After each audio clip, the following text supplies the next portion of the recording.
Hai semuanya, apa kabar? Semoga baik-baik saja ya. Pada kesempatan kali ini, saya akan membahas kisah nyata ratu terakhir Korea dari dinasti Joseon yang tewas dibunuh oleh Ronin Jepang. Dikisahkan pada tanggal 8 Oktober 1895,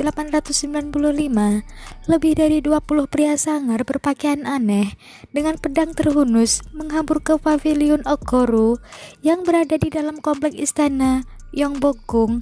Di sana tempat tinggal Ratu Mongsong, istri Raja Gojong, penguasa Korea ke-26 dari dinasti Joseon. Kala itu, para dayang berteriak mencari-cari Ratu Min. Para dayang istana yang pucat pasi dengan tubuh gemetar ketakutan. Ratu Min adalah sebutan lain dari Ratu Mongsong. Para penyerang dari resimen Hyundai dan para Ronin Jepang yang dipimpin oleh Letkol Wu Besom menebas 3 perempuan yang mereka duga sebagai wanita utama yang menyamar. Salah satu korban memiliki bekas cacar air pada pelipis. Ini adalah ciri dari sang ratu. Setelah yakin jasad berdarah itu adalah Ratu Min, para pembunuh memperlakukan tubuh tak bernyawa itu dengan tak sopan. Mereka lalu membakar jenazah itu di sebuah pohon pinus di depan paviliun dan menyebar abunya. Sang ratu wafat pada usia 43 tahun.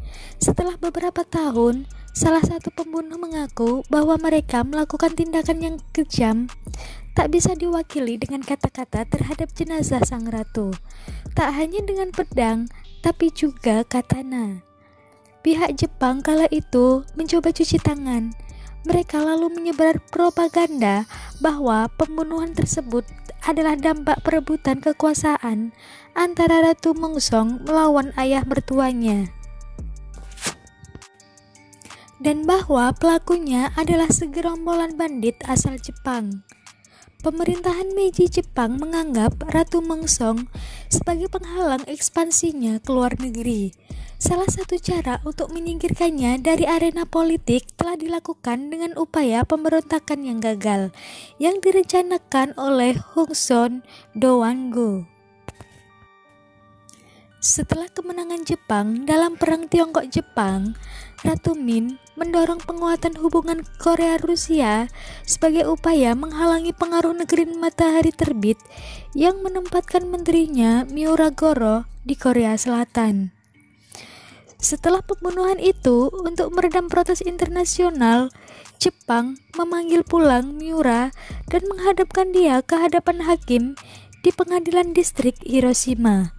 Sementara prajurit yang terlibat diadili di pengadilan militer. Semua terdakwa yang berjumlah 56 orang diputuskan tak bersalah karena dianggap kurang bukti. Pembunuhan tersebut memicu sentimen anti-Jepang di Korea dengan gerakan Short Hard Out Order, dan sebagian rakyat membentuk ILMI yang kerap menggelar protes di seluruh negeri.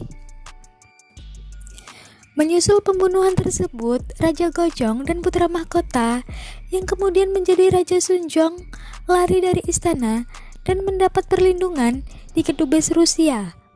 Pada tahun 1897, sang raja kembali ke Gyeonggungon yang kini menjadi Doksugung dan memproklamasikan kekaisaran Rusia. Itulah tadi kisah nyata ratu terakhir Korea dari dinasti Joseon yang tewas dibunuh Ronin Jepang. Gamsahamnida.